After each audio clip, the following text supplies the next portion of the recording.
자, 65페이지 하단에 가면 토지은행 제도라고 있죠. 예. 요 토지은행 제도가 아까 말씀드린 대로 이제 토지 정책 수단 중에 하나다라고 보시면 되겠고요. 그래서 원래 취지는요, 미래 토지 수요 증가에 대비해서 정부가 미리 미개발 토지를 대량으로 매입했다가 토지 수요 증가에 대비해서 수요자에게 매각 또는 임대하는 제도다, 이제 이렇게 돼 있죠. 우리가 이제 이렇게 한번 설명해 드렸죠.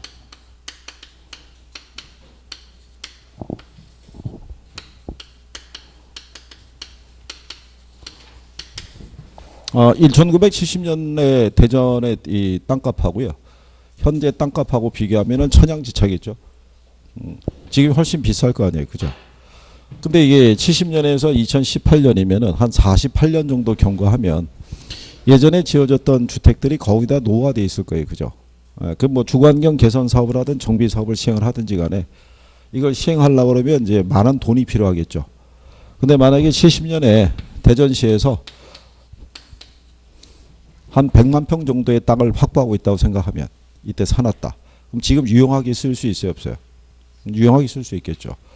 이렇게 미래 수요 증가에 대응해서요, 정부가 미리 토지를 사서 비축하는 제도예요.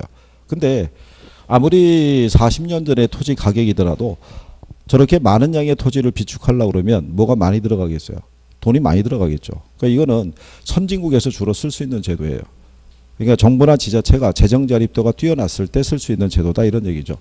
당장 뭐 힘든데 사서 비축할 여력이 어디 있겠어요, 그죠? 그러면 이거 가지고 뭐 대전에 불량 주거지 있으면 순환 재개발을 시킨다고 해도 또 돈이 필요할 때, 그때 이제 대전시에서 이 땅의 일부를 재원으로 활용해서 임대 아파트 하나 지어놓고 여기 재개발 지구 있으면은 나눠서 일주에 있는 사람들을 이쪽으로 이주시키고 여기 재개발하고 다시 진 다음에 이 사람들 집어넣고 이 지구 사람들 이전시켜가지고 거주하게 하고, 이렇게 순환 재개발할 수도 있고 다양하게 쓸 수 있겠죠. 그러니까 제도 자체는 어떻게 돼요? 상당히 좋은 제도죠. 그러니까 우리나라에서도 이 제도는 운영하고 있는데 원리 취지하고는 조금은 틀려요. 그래서 거기 교재 보시면 우리나라의 이제 토지 비축 제도는요, 이게 공공토지 비축에 관한 법률이라고 있어요. 이 법률에 근거해서 2009년부터 도입해서 시행하고 있어요. 근데 이게 이제 공공토지를 비축하라는 것은요, 이게 전담 기관이 지금의 토지주택공사거든요. 그러니까 예전에는 토지공사에서 했겠죠. 근데 지금은 이제 합쳐졌으니까. 그래서 이 토지은행 계정이 있죠. 이 계정은 토지주택공사에서만 설치해서 운영하도록 돼 있어요. 그러니까 토지은행이라는 표현도 토지주택공사 말고는 쓸 수 없도록 돼 있어요. 그러니까 작년 여러분 시험에는 이 토지를 비축을 지자체별로 관리한다고 그래가지고 틀리게 준 거예요. 그러니까 비축한 토지는 어디에서만 관리하는 거예요? 토지주택공사에서만 관리하는 거예요. 그래서 작년에 그걸 5번 지문으로 틀리게 출제한 거죠. 그러니까 이거는 이 토지 정책 수단의 가장 대표적이기 때문에, 그렇죠? 작년에만 나온 건 아니고요. 그 이전에도 단독적으로 문제는 출제를 했었어요. 그렇죠? 선례는 있었다는 얘기죠. 그리고 작년에 다시 한번 인용을 했다는 얘기죠. 그러면 장점은요, 그 정부가 시장에다가 사회 간접 자본시장들 필요한 용지를 시장에 적시에 공급할 수 있겠죠. 그 사서 비축하는 기관이 누구겠어요? 공적인 주체가 비축하니까 이게 개인들에 의한 무질서하고 무계획적인 개발은 다 사전에 방지할 수 있을 거 아니에요, 그죠? 또 개발이익 자체를 사회에 환원할 수 있어요, 없어요? 이게 사회에 환원할 수 있을 것이고, 그죠? 무질서 또는 무계획적인 개발 자체도 뭘 할 수 있다, 뭐 방지할 수 있다. 이런 것들이 장점이라 그러면 단점은 제목에서 나타나죠. 가장 큰 단점 두 가지가 뭐라고 그랬어요? 비용 문제. 사서 비축해야 되니까. 그죠? 그 다음에 또 하나는 무슨 문제? 관리 문제. 그죠? 비축을 해서 이걸 사용할 때까지가 시간이 걸리죠. 그렇잖아요. 예, 그 기간 중에 만약에 공공 자유부 형태로 보유하고 있으면 그러니까 나대지 상태로 방치하고 있다는 얘기죠. 예, 그러면은 무허가 주택이라든가 불법 포장마차촌 이런 게 형성이 될 수 있다 그랬죠. 왜 지난번에 제가 수원에 가면은 화성이라고 있죠. 세계 문화유산. 수원시에서 얘 복원시킬 때 우리나라의 성은요 4개로 이루어져 있어요. 동서남북으로. 그러니까 남문이 제일 복원이 늦어진 거예요. 복원이 늦은 이유가 남문 쪽에는 이 한 20년 동안 포장마차촌이 운영이 되고 있었다고요. 그러니까 불법 점유는 불법 점 틀림없는데 20년 동안 점유해서 영업을 했는데 이게 그냥 나가라고 한다고 나가지겠냐고요. 그러니까는 보상 문제로 협의하느라고 제일 늦어진 거예요. 그러니까 이런 문제가 발생할 수 있다는 얘기죠. 관리할 때. 그게 토지은행 제도에서 나타나는 거다. 그러니까 제목에서 기본적인 거는 정리가 가능해요. 그렇죠? 그러니까 의미를 좀 생각하시고 그렇게 정리하시면 되겠죠. 그래서 66페이지에 가면 장점이 있고 단점이 있잖아요. 그죠? 단점에 보면은 비용 문제 나오죠. 그 다음에 관리 문제가 대두된다라고 나오잖아요. 그래서 이제 토지를 활용할 때까지 관리가 소홀하면 불법 점유 등의 문제가 발생할 수 있다. 뭐 이렇게 돼 있죠. 그죠? 그러니까 이제 무조건 뭐 외우거나 그러지 마시고 개론이 이게 번역물이니까 제목을 보고 내용을 일차적으로 생각을 해두면은 정리가 좀 더 쉬워진다는 얘기죠. 그래서 그렇게 구별하시면 되겠고요. 자, 여기까지 하신 거고요. 그 다음에 이제 뒤로 넘어가셔서 70페이지에 가면은 이제 주택정책이라고 있어요. 주택정책도 매년 한 문제는 나오죠. 예전에는 토지정책에 대한 부분이 자주 인용이 안 됐는데 근래는 꾸준히 나와요. 그러니까 토지정책, 그 다음에 주택정책 이런 거 정리하셔야겠고.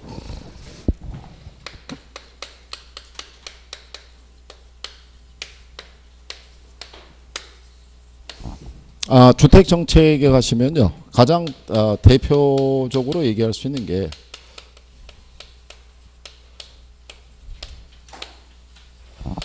임대주택 정책을 말씀을 드렸는데 지난번에 이제 이거 정리할 때 뭐를 알려드렸냐면 정부가 시장에 개입할 때는 조세 정책을 쓸 수도 있고요. 가격 통제 정책을 쓸 수도 있고 공공재 문제라든가 외부 효과의 문제를 조정하기 위해서 이제 개입을 하게 되는데 그때 쓸 수 있는 가격 통제 정책이 최고 가격제, 최저 가격제가 있다고 그랬었죠. 근데 이 가격 통제 정책은 단기 정책이라고 말씀을 드렸어요. 그죠? 그러니까 단기에만 효과가 있고 장기에는 부작용만 초래한다라고 얘기한 거죠. 그래서 대표적인 가격 통제 정책 중에서 이 최고 가격제가 임대료 규제하고 분양가 상한제예요. 그러니까 걔네들은 긍정적인 면보다는 뭐가 많다. 부정적인 게 많다라고 이렇게 설명을 해드린 거죠. 그래서 자, 임대주택 정책을 보면요. 임대료 규제가 있고 그 다음에 뭐가 있어요? 임대료 보조가 있고 공공주택에 대한 요 세 가지가 있을 때 자, 지난번에 설명해 드린 것처럼 임대료 규제가 있고 임대료 보조가 있으면 어느 게 더 실효성이 좋다고 그랬어요. 정책의 실효성이. 네? 보조가 더 좋죠. 네, 이 보조는 정부가 재정 지출을 하는 거고 임대료 규제는 재정 지출이 없죠. 네, 정치하는 사람들이 립 서비스하는 개념이라고 얘기한 거죠. 그래서 이게 장기적으로 보면은 얘는 공급을 감소시키는 부작용을 초래한다라고 그랬고요. 얘는 공급을 뭘 하는 증가시키는 어떤 효과를 거둘 수 있다라고 얘기한 거죠. 이 기본적인 것만 갖고도 우리가 출제 자주 한다라고 확인했던 거죠. 그렇죠? 작년 여러분 시험 문제 이게 나온 거죠. 틀린 거. 임대료 규제는 공급 과잉 현상을 초래한다 이렇게 틀리게 준 거죠. 그럼 뭐 출제자가 맞추라고 준 거죠. 이거 의미만 알면. 그죠? 그리고 그 밑에 지문은 임대료 보조는 뭐를 증가시킨다고 공급을 증가시킨다고 이렇게 출제해 준 거죠. 그러니까 기본적인 성격은 알아두시면 되겠고요. 그 다음에 공공주택에 대해서는요. 근래 이론은 잘 안 나와요. 얘를 뭐 단기 장기 이런 거 안 나오고요. 요즘은 뭐 물어보냐면 민간 임대주택에 관한 특별법이 있죠.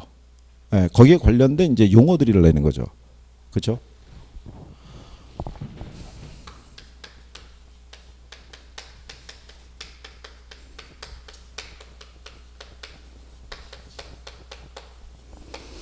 지난번에 이거 명칭이 바뀌었다고 해서 설명했죠. 장기 일반 민간 임대주택이라고.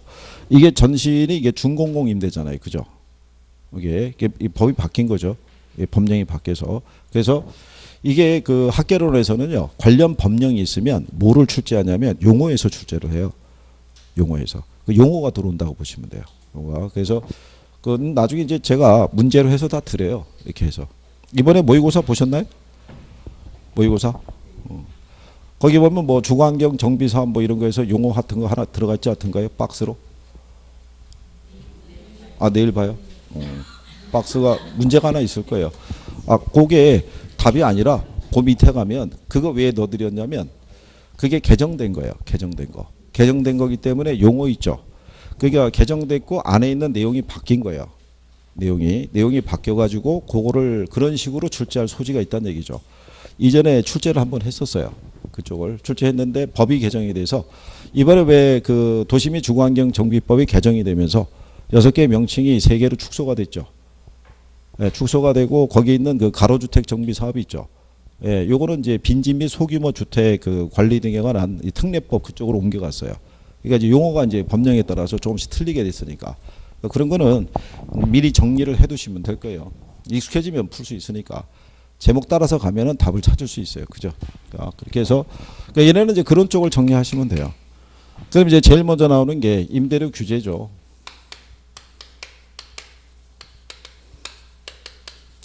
임대료 규제하고요. 분양가 상한제 하고요. 둘 다 최고 가격제죠. 정부가 상한선을 정해주고 그 이상은 받으면 안 된다라고 이렇게 통제하는 정책이라고 말씀을 드렸고요. 자, 임대료 규제를 적용할 때는요. 규제 임대료가 있고요. 시장 균형 임대료가 있으면 시장 균형 임대료보다 규제 임대료가 이렇게 낮았을 때 효과가 있죠. 반대 경우에는 효과가 있다 없다. 반대 경우에는 아무런 효과가 발생하지 않는다라고 설명한 거죠. 그것까지 시험에 써요. 거기까지는.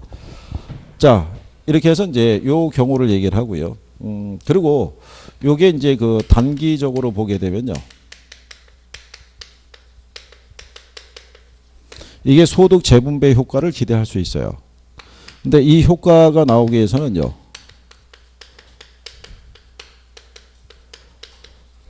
이게 공급이 비탄력적일수록 그 효과가 커진다고 보시면 돼요. 이게 임대료 규제나 분양가 상한제를 적용을 했었을 때요. 이게 효과가 떨어지는 거는 수요나 공급이 탄력적이면 효과가 떨어져요. 이게 비탄력적일 때 효과가 발생해요.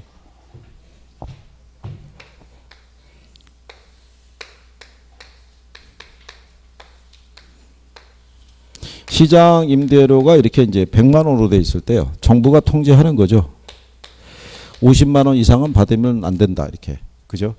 이게 통제하게 되면 가격이 어떻게 돼요? 하락했잖아요. 그죠? 가격 하락하게 되면 임대업자들은 어떻게 돼요? 임대료 수입이 줄잖아요. 그럼 이 사람들 입장에서는 다시 임대료 어떻게 돼요? 올려야 되잖아요. 근데 올릴 수가 없죠. 이유가 왜 그래요? 이거 완전 비탄력이잖아요. 이 사람들이 올리려고 그러면 이 양이 줄어야 된다고요. 그렇잖아요. 양이 줄어들면 올라갈 거 아니에요. 그렇지 않겠어요? 근데 못 줄어들죠. 못 줄어드는 게 뭐냐면 단기는 임대차 계약 기간 이런 게 있잖아요. 임대료 이거 손실을 본다고 그래서 임차자들에게 계약 파기하고 이주해라 이렇게 하게 되면 이주비에다가 뭐 이것저것 하면 배보다 배꼽이 더 클 수 있죠. 그러니까 양의 조절이 안 되는 거죠. 단계는. 그러니까 이 사람들이 벌어야 될 소득의 일부가 저소득층에게 이렇게 배분되어지는 효과가 발생하는 거예요. 그래서 이게 이제 모의고사 보시면 선생들이 낼 때는 임대료 규제 하에서는 단기는 임차자가 혜택을 본다고 줬을 거예요. 줄 때. 근데 장기적으로는 임차자가 이제 손해를 보는 거겠죠. 무슨 말인지 아시겠나요? 그거는 실전에 나온 적은 없어요. 선생들이 모의고사 할 때 쓸 수는 있을 거예요. 그죠? 그러면 장기가 되면 이게 이제 변하겠죠. 수요나 공급이 둘 다 탄력적으로 바뀔 거 아니에요. 그죠? 그럼 탄력적으로 바뀌게 되면 임차자들도요. 단기에는 소득을 조절하기가 쉽지가 않죠. 그렇죠? 단기 갑자기 소득이 확 늘어나는 것도 아니잖아요. 그러니까 이 사람들도 어느 정도의 구매력을 갖추기까지는 시간이 필요하겠죠. 그러니까 시간이 흐르면 수요는 어떻게 돼요? 증가하는데 공급은 어떻게 돼요? 줄어들겠죠. 이제 임대차 계약 기간도 끝났고 그러니까 임대사업 하에 재미도 없고 그러니까 임대사업을 그만두겠다는 사람도 많고 새로 임대사업 하겠다는 사람도 없고 그러니까 공급이 줄어든다는 얘기죠. 그러면 여기서 초과 수요가 발생해요. 그러면 올라가야 정상인데 이게 규제에 묶여서 못 올라가거든요. 그래서 시장에서는 뭐가 형성이 돼요? 암시장이. 그래서 암시장 가격하고요.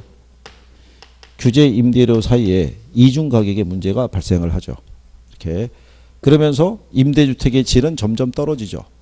예, 떨어지게 되는 것은 적은 임대료 받아가지고 임대주택 관리를 제대로 해줄 수가 없죠. 또 임대주택의 관리가 소홀해져서 뭐 노후화되거나 뭐 이런 뭐 여러 가지 문제가 있더라도 임대업자는 별로 신경 안 써도 되죠. 왜냐하면 줄 서 있으니까. 그렇잖아요. 임대주택 수가 절대적으로 부족하다는 얘기죠. 그렇잖아요. 그래서 질이 떨어지겠고, 그 다음에 주거 이동이 제한이 되죠. 그렇지 않겠어요? 대전에서 거주하고 있을 때는 50만 원 내고 지금 주거비 쓰고 있는데 직장 관계상 저기 광주로 발령이 났어요. 그럼 출퇴근하기 힘들잖아요. 그럼 이사를 가고 싶은데 거기 가면 150을 줘도 주택 구하기 힘든 거죠. 그럼 원거리를 뭘 해야 돼요? 혼자서 출퇴근해야 되는 문제가 발생한다는 얘기죠. 그래서 이 장기에 나타나는 문제점에 보면요. 일단 먼저 뭐가 부족해져요? 공급이 부족해지고, 그 다음에 음성적인 거래가 발생하죠. 그래서 암시장이 형성이 되고, 그로 인한 무슨 문제가? 이중가격의 문제가. 그 다음에 임대주택의 질이 어떻게 돼요? 하락하겠죠. 그 다음에 임차자들의 주거 이동이 뭐가 된다? 제한이 되겠죠. 이거 네 가지가 가장 대표적으로 쓰는 지문이에요. 그러니까 여기에 대한 거를 크게 안 벗어나요. 이거 반대로 표현해 주면 틀리다고 생각하시면 돼요. 작년과 같이 공급 과잉 나오면 틀리는 거예요. 무슨 말인지 아시겠나요? 그리고 음성적 거래, 암시장, 이중가격 다 지문으로 활용할 수 있는 거고요. 질이 개선이 된다 그러면 틀리고요. 그 다음에 주거 이동이 활발해진다면 틀리겠죠. 그런 반대적인 표현으로 주로 출제하니까 뭐 그 정도 정리하시면 될 거예요. 임대료 규제라는 것은요. 우리나라에는 임대료 규제가 있어요, 없어요? 우리나라는. 에? 우리나라 임대료 규제가 있어요, 없어요? 에? 빨리 있다고 얘기해 주세요. 있어요. 에? 있죠. 임대차 보호법이고 상가 임대차 보호법 있을 거 아니에요. 거기 하면 있다고요. 에? 원래 이 임대료 규제는요. 옛날에 그 2차 세계대전 때 이 영국 등지에서 도입한 제도예요. 전쟁 중에는 폭격으로 인해서 주택이 많이 파손이 되죠. 그러면 집을 잃어버린 사람들이 늘어나는데 전쟁 중에 누가 집 짓겠다는 사람이 어디 있겠어요. 그러니까 임대주택 수가 절대적으로 부족하니까 전쟁 중에 주택 가격이 임대료가 폭등하는 거죠. 그게 이게 사회 문제로까지 비화가 되니까 정부가 개입을 해서 임대료 통제를 한 거죠.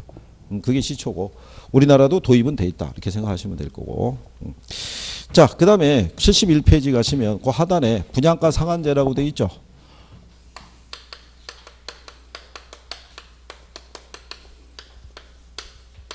둘 다 같은 제 최고 가격제죠.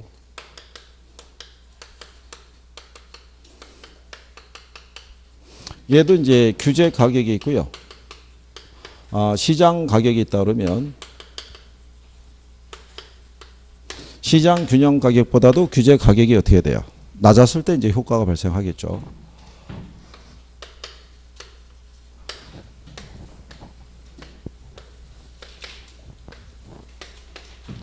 그러니까 예를 들어서 이렇다는 얘기죠.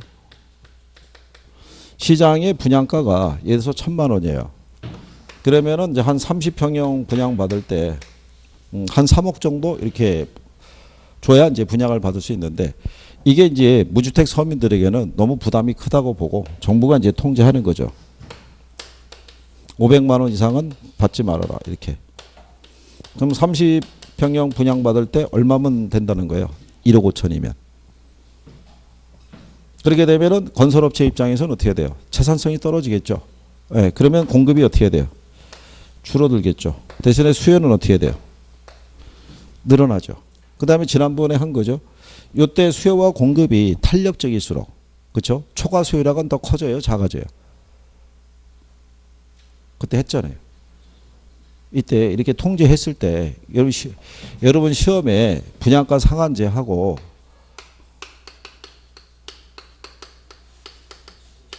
수요가 탄력적일수록 초과 수용 상태가 더 커지고 2번 지문이 공급이 탄력적일수록 초과 수용 상태가 더 커진다라고 이렇게 나왔다고요. 그죠? 출제를 기출이잖아요, 기출. 네? 수요가 탄력적일수록 지금 현재 보면 수요는 늘었고 공급이 줄었잖아요. 그 무슨 상태가 돼요? 초과 수요잖아요. 그때 얘가 탄력적이면 이게 더 커진다. 공급이 탄력적이면 더 커진다. 맞아요, 틀려요? 맞잖아요, 이거. 우리가 그때 D가 있고 D1이 있으면 얘가 더 완만하죠. 얘가 더 탄력적이잖아요. 그럼 얘는 수요가 여기까지 늘어난다고요. 무슨 말인지 아시겠죠? 그럼 공급이 탄력적이면 줄어드는 양이 더 커질 거 아니에요. 그럼 초과수요 상태가 더 커지죠. 무슨 말인지 아시겠나요? 그래서 그때 출제자들이 이렇게 주고 답은 3번에다 줬다고요. 그러면 이거를 모르는 분은 하나는 수요고 하나는 공급인데 뒤에 문장이 똑같잖아요. 그 둘 중에 하나가 답일 거라고 착각을 하면은 아주 불행한 사태죠. 그렇잖아요. 그래서 그렇게 한번 출제를 했던 선례가 있다고요. 이거 이번만 얘기한 게 아니고요. 지난번에도 했었죠.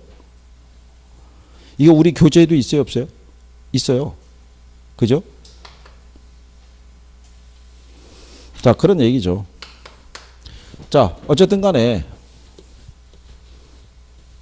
얘도 결국 장기적으로 가게 되면요. 무슨 현상이 발생해요? 공급이 부족해지고 무슨 상태가 발생한다? 초과수요. 근데 초과수요는 어떨 때? 탄력적일수록 더 커진다. 뭐 이런 얘기고요. 그 다음에 주택 건설업체의 생산성이 어떻게 돼요? 떨어지겠죠. 그 다음에 세 번째 보게 되면 얘네도 분양권 전매 등에 대한 투기적인 거래 있죠. 이게 늘어나죠. 왜냐하면 이렇게 해서 자 수요는 늘고 공급은 어떻게 돼요? 줄었잖아요. 그러면 초과 수요잖아요. 올라가야 되는데 규제에 묶여서 못 올라가잖아요. 그러니까 얘네가 실제 시장에서는 이렇게 한 1,500 정도에 거래된다는 거죠. 그럼 30평형이면 한 얼마? 4억 5천. 그러니까 요건 이제 분양가 싸게 이제 책정이 돼 있을 때 계약금 1,500 주고 잡으면 당첨이 되면 누가 옆에 와서 속삭이죠. 3천, 5천, 7천 막 주잖아요. 그 뭐를 준다는 거예요? 피를 준다는 얘기죠. 그럼 차익이 얼마야? 차익이 3억이니까. 그렇잖아요. 그러니까 분양권 전매 등에 대한 무슨 거래가 투기적인 거래가 유발이 되겠죠. 그럼 이렇게 분양가 상한제를 적용하면 신규 주택의 공급이 어떻게 돼요? 줄어들죠. 그러면 기존 주택이 있죠. 기존 재고주택의 거래가 어떻게 돼요? 활발해져요? 위축이 돼요? 네? 이거. 지금 분양가 규제를 해서 공급이 줄었잖아요. 그럼 신규 주택의 공급이 지금 줄어든 거잖아요. 그러면 기존 재고주택의 거래가 늘어나요? 줄어들어요? 네? 빨리 줄어든다고 얘기해 주세요. 이 줄어들 거 아니에요? 줄어들 거 아니에요? 그리고 기존 재고주택의 가격이 상승할 거 아니에요? 생각해 보세요. 새롭게 공급된 주택이 없으니까 이주가 안 될 거 아니에요? 이주가. 주거 이동이 안 되니까 기존 주택의 거래가 위축이 된다고요. 그러니까 수요는 있는데 매물이 안 나올 거 아니에요. 그러니까 가격이 상승한다고요. 무슨 말인지 아시겠나요?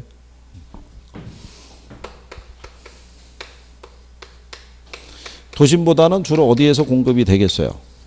외곽에서. 도심 지역은 택지 가격이 비싸잖아요. 분양가 적게 받으니까. 그러니까 택지 가격이 상대적으로 싼 어디로? 외곽에 가서 건설해 줄 수밖에 없고 그 과정에서 주택의 질도 어떻게 돼요? 떨어지죠. 건축비를 많이 쓸 못할 거 아니에요. 그죠? 분양가 싸니까. 무슨 문제인지 아시겠나요? 그 다음에 주택의 과소비가 초래가 되죠. 그죠?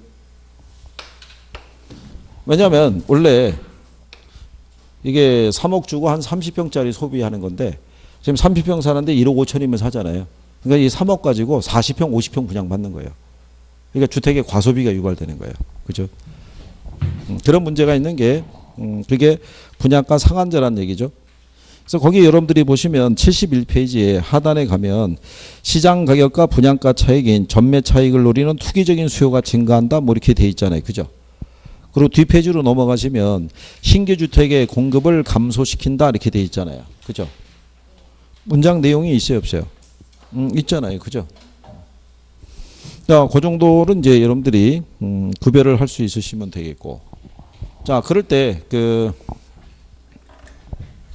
분양가 자유라는 게 있는데요. 분양가 자율에 대한 거는 뭐 지금 연결이 될 것 같지는 않고요. 분양가 상한제하고 연결이 될 수 있는 건 뭐냐면 이거를 도입하면 주택 건설업체 입장에 있을 때 뭐가 떨어져요. 생산성이 떨어진다는 얘기는 수익성이 악화된다는 얘기죠. 예, 그래서 그거를 보존해 주기 위해서 정부가 허용한 게 선분양 제도라고 보시면 돼요. 그렇죠? 그러니까 선분양 제도라는 거는 수요자하고 공급자가 있으면은 누구 위주의 정책이에요? 저게 공급자 위주의 정책이죠. 그러니까 선분양을 한다는 얘기는 수요자들이 완성된 물품을 보지도 않고 샘플만 보고 거래하잖아요. 그죠? 그러니까 건설 자금에 대한 이자를 누가 부담하는 거예요? 수요자가 부담하는 거죠. 그게 무슨 제도다? 주택 선분양 제도죠. 선분양. 그렇죠?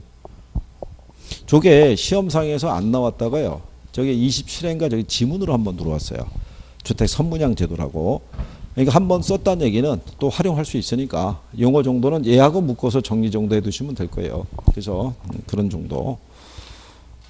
그 다음에 이제 뒤로 72페이지 가시면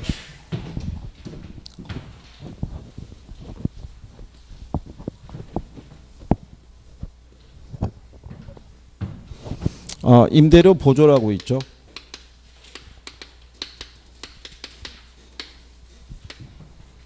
자, 임대료 보조 제도를 보시면은 이게 수요자에게 보조해 주는 게 있고요. 누구에게? 예, 공급자에게 보조하는 식으로 이제 두 가지로 나눌 수 있다라고 얘기한 거죠. 우리나라의 이 사회보장 시스템을 보면요. 우리나라는 이제 소득 보조해 줄 수 있고요. 가격 보조해 줄 수 있고 그 다음에 현물 보조할 수 있다 이렇게 얘기했었죠. 이렇게 현물 보조는 쌀이나 라면 주는 거고 소득 보조는 현금으로 주는 거고 가격 보조는 쿠폰으로 우리가 이제 지원을 해주는 이제 그런 제도다라고 말씀을 드린 거고. 자, 여기 이제 그래서 수요자 보조를 보면요. 소득 보조라는 게 있고요. 집세 보조를 이렇게 할 수 있다라고 얘기를 했었죠. 기억하시나요?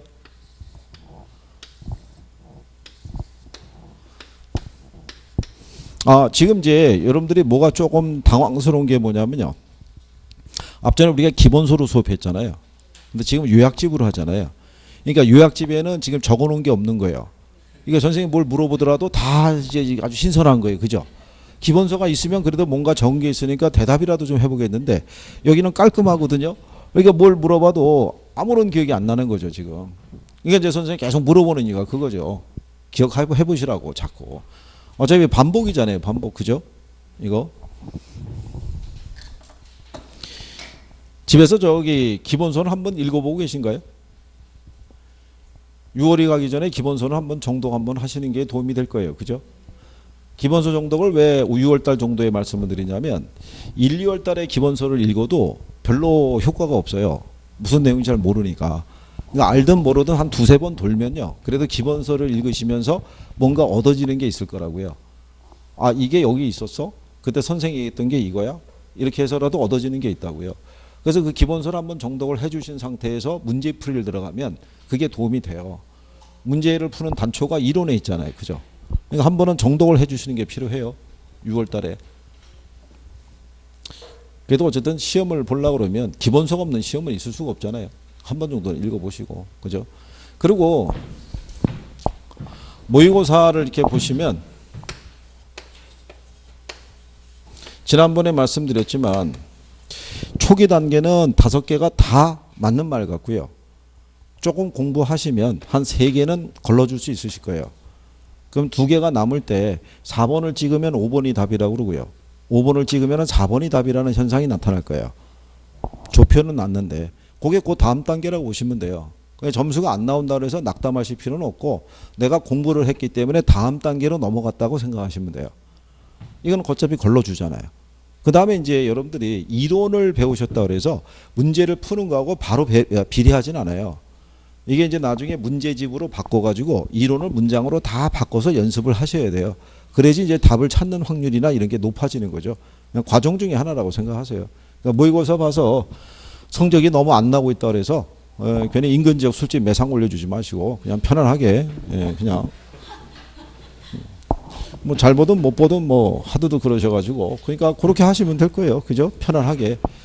대신에 올해 내가 꼭 합격해야겠다는 강한 의지는 있어야 돼요. 그죠? 그거는 그냥 올해 안 되면 내년에 하지 뭐 이거는 뭐 있을 수 없다는 얘기죠. 그죠? 여기는 적정할 때 하여간 이 바닥을 떠야 돼요. 그죠? 오래 있어봐야 좋을 거 없어요. 그러니까 합격을 하셔가지고 마무리 하셔야 되겠고. 그리고 본인들이 아실 거 아니에요. 내가 현재 어디가 좀 부족한지를. 그죠? 이 상태로 10월 27일이 되면은 어떤 결과가 나올 거라는 거는 누구보다도 잘 하실 거 아니에요. 그죠? 그럼 개선을 해야 되잖아요. 개선을. 그죠? 내년에 이거 안 하신다면서요. 근데 이게 참 희한한 게요. 이 바닥이 한번 들어오면 또 쉽게 빠져나가지도 못해요. 발 한번 들이면은 꼭 조금 부족해서 떨어진 것 같은 착각이 드는 거예요. 아, 이럴 줄 알았으면 그때 조금만 더 할 걸 뭐 이런 생각이 들면서 한 해만 더 해볼까 뭐 이렇게 가는 거예요. 그렇잖아요. 그래가지고 뭐 한 4, 5년 가는 분들 많이 봤어요. 이게 한 번에 될 때 한 번에 끝내주는 게 제일 좋은 거예요, 이거. 그렇잖아요. 그럼 학교 가려면 어떻게 하겠어요? 공부하셔야죠, 공부. 다른 게 없잖아요. 그죠? 마음은 있는데 참 쉽지는 않으시죠? 이거. 근데 어쨌든 제가 예년 같으면은 7월부터 죽기 살기로 하셔야 된다고 얘기하는데 6월 달부터 하세요. 제가 볼 때는 올해는 작년만도 지금 조금 안 되시는 것 같아요. 이게. 그러니까 걱정이 되니까 6월 달부터. 원래 6월 30일 날 문자 보내라고 그랬었죠. 지인들에게. 7월 1일 날 출국한다고. 10월 달에 들어온다고. 로밍하고 안 하고 가니까 전화해도 안 받는다고. 길 가다가 나 비슷한 사람이 있어도 내가 아닐 거라고. 아는 차지 말라고. 그거 야 오늘 저녁에 보내세요. 오늘 저녁에. 내일 출국한다고. 내일. 에? 당분간 찾지 말라고. 이 지금 모의고사나 공부하신 거나 이렇게 보면 그 나름대로 어떤 그런 생각을 합격을 하겠다는 생각이 있으신데 이게 행동으로는 잘 연결이 안 되시고 그다음에 틀림없이 뭔가 해결이 안 되거나 문제가 있을 거라고요. 그죠? 그런 부분은 선생님이 물어보는 게 제일 빨라요. 예? 그거 혼자서 해결하시려고 그러면 시간 많이 걸려요. 그렇잖아요? 근데 안 물어보고 여기까지 오고 있잖아요. 어쨌든 간에. 그렇지 않으면 계산하기 힘들어요. 그거. 혼자서 인터넷 뒤져갖고 찾거나 이런 거 쉽지 않고. 그죠? 그리고 지금 공부가 안 된다고 인터넷에서 자료 다운 같은 거 받아가지고 하는 거는 그럼 뭔가 장기적인 계획이 있으신 거예요. 있는 거라도 잘 해주시면 돼요. 기본서만 잘 이해해도 6점 이상 나올 수 있고요. 요약집을 잘 이해해도 6점 이상 나올 수 있어요. 정확하게 하나라도 잘 해주시고. 그죠? 내일 모의고사 보셔가지고 틀린 거 있으면 이해가 안 되는 게 있으면 다음 주에 저 왔을 때 꼭 물어보시고. 그렇죠? 여기 오후 수업이 끝났잖아요. 끝났어도 오후 수업을 들었던 분들은 원래 오후에 공부하는 그 시간이 있다라고 가정하시고 네, 그 3시간은 공부를 하고 가셔야 돼요.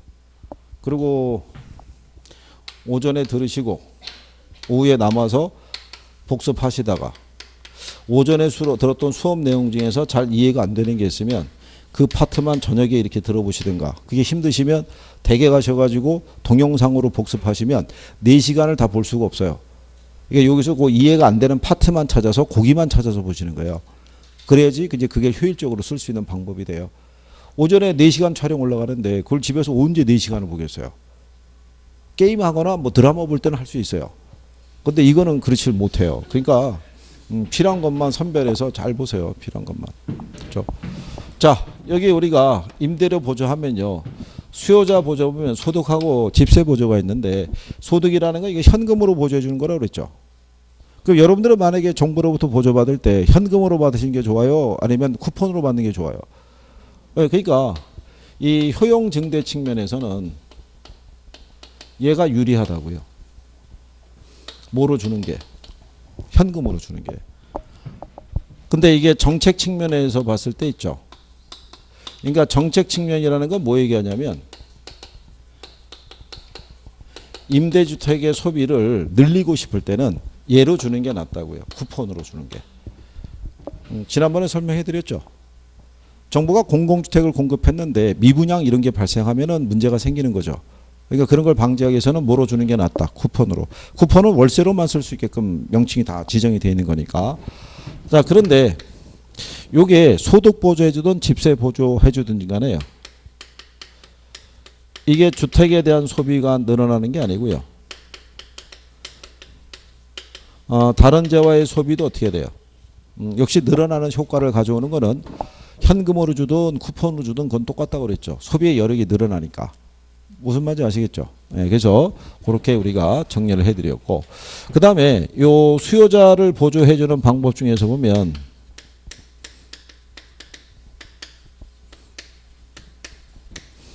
주택 이 바우처 제도라고 있죠. 여러분 시험에도 나온 거예요. 그러니까 주택 바우처 제도는요, 수요자 보조 정책 중에 하나인 거예요. 그러니까 쿠폰으로 주는 거죠, 쿠폰. 그래서 이게 파우치라고 얘기를 하는데, 원래 우리나라에서는요 2008년도서부터 이 제도를 도입을 하려고 계획은 세웠는데 예산 확보가 안 되기 때문에 아직은 전면적으로 도입을 해서 시행은 못하고 있고요. 지자체별로 지원은 해줘요. 주거비 일부를 보조는 해주는데 아직은 금액이 크지 않기 때문에 큰 실효성은 없죠. 예를 들어서 서울 같은 경우는 주거비가 비싸잖아요, 그죠? 근데 뭐 가구당 한 3, 40만 원 보조해 줘봐야 큰 적이는 없다고요. 그렇기 때문에 나중에 예산이 확보가 되면 그렇게 하겠죠. 그 다음에 이제 공급자에게 보조를 해준다는 거는요,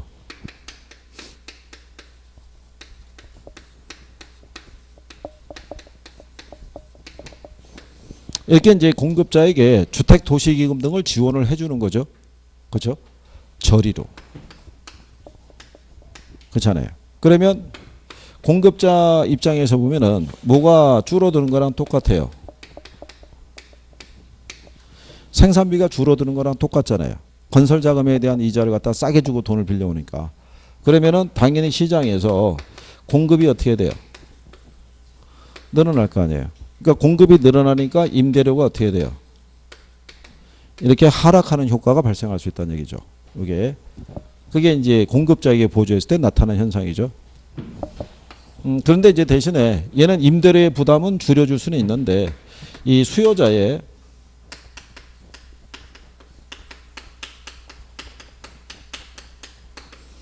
거주지 선택에는 제한이 걸리죠. 그렇죠? 왜냐하면 임대료가 싼 주택을 소비하고 싶은데 대전은 이게 공급 계획이 없어요. 알아봤더니 천안시는 공급 계획이 있는 거예요. 그럼 나는 글로 가야 돼요, 이걸 소비하기 위해서는. 그래서 거주지 선택에는 제한이 걸린다라고 이렇게 구별하시면 될 거예요. 무슨 말인지 아시겠죠? 네. 그리고 저 임대료 보조할 때 그 집세 보조하는 방식이 있죠. 저것도 단기하고 장기가 있는데 근래 단기 장기는 잘 안 나와요. 저기가 지난번에 우리가 그림 그려서도 한번 해봤던 거죠. 그래서 임대료 보조는 거꾸로 단기에는 임대인들이 혜택을 봐요. 임대인들이. 근데 장기적으로는 결국 누가? 임차자가 혜택을 보는 걸로 귀결이 되죠. 그래서 뒤에 나와 있는 그 74페이지에 나와 있는 단기, 장기 뭐 이런 거에 대해서는 크게 신경 안 써도 돼요. 아마 여러분들이 외부 모의고사를 보시더라도요, 이 단기, 장기에 대한 부분이 나온 적이 거의 없을 거예요. 실전에서도 나온 선례가 지금은 거의 찾아보기 힘들고요. 그러니까 그리고 75페이지 가면 거기 여가라고 나와 있죠. 75페이지에. 원래는 이게 그 주택시장에서 이제 이걸 정리하는데 아마 이거 이제 그 편집한 분은 여기에 나와 있는 그 임대료 보조했을 때 여기서 이제 여가라는 논리가 나오니까 아마 여기다가 아마 집어넣어서 여기서 여가 현상을 설명하는 것 같아요.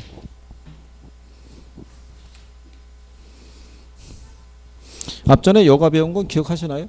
주택시장의 여가 과정이라고? 그래요. 요즘은 뭐 모르는 거 못 들은 채 뭐 하는 게 아니라 요즘은 안 들리는 채 하는 거죠. 그리고 어저께 다른 학원 마이크가 고장 날 뻔했어요. 안 나가나? 이렇게 툭툭 치다가 보니까 왜 갑자기 퍽 그래가지고 한 얼마간 소리가 안 나오더라고요. 개념만 여기도 알아두시면 돼요. 시험에서 나오는 제목은요, 주거분리와 여가 현상 이렇게 묶어서 나오는 경우가 대부분이에요. 우리가 지난번에 이제 여가에 대한 거를 또 한번 정리를 했고요. 또 뭐 시간이 또 애매하게 한 12시 다 됐거든요. 그럼 잠깐 뭐 쉬었다가 여가 하시고 조세하시고 그 다음에 투자론으로 가시죠. 쉬었다 들어오십시오.